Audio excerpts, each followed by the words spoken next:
আপনার mobile phone হারিয়ে যাওয়া বা চুরি হয়ে যাওয়ার আগে এই কাজটি করুন। কেন যদি আপনাদের ফোনটি যদি কোনো কারণবশত যদি হারিয়ে বা চুরি হয়ে যায়, তাহলে কিন্তু আপনারা কিভাবে আপনাদের ফোনটা খুঁজে বের করবেন বা বের করার যে একটা প্রমাণ থাকবে সেটা কিভাবে আপনারা ফোনে করবেন সেটা আপনাদেরকে দেখাবো, আজকে শিখাবো। আপনারা এই কাজটা আজকেই এখনই আপনাদের ফোনে এখনই করুন এবং শিখুন।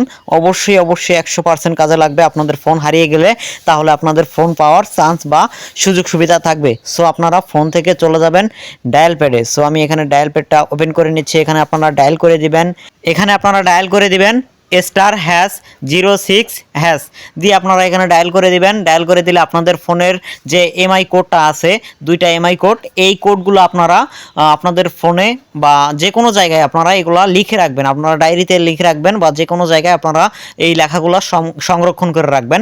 তাহলে হবে কি, এই লেখাগুলো যদি আপনারা যে থানায় যে জিডি করেন, তাহলে কিন্তু আপনাদের ফোনটা 100-র মধ্যে 100 পাবেন। যদি আপনারা এই প্রমাণগুলো না রাখেন বা এমআই কোডগুলো যদি সংরক্ষণ করে না রাখেন বা না জানেন, তাহলে কিন্তু আপনাদের ফোন পাবেন না। সো আশা করি বুঝতে পারছেন, অনেক উপকারে আসছে অনেকেরই। সো অবশ্যই আমাদের চ্যানেলটা সাবস্ক্রাইব করে পাশে থাকবেন। দেখা হবে নতুন কোনো পরবর্তী ভিডিও নিয়ে। ধন্যবাদ।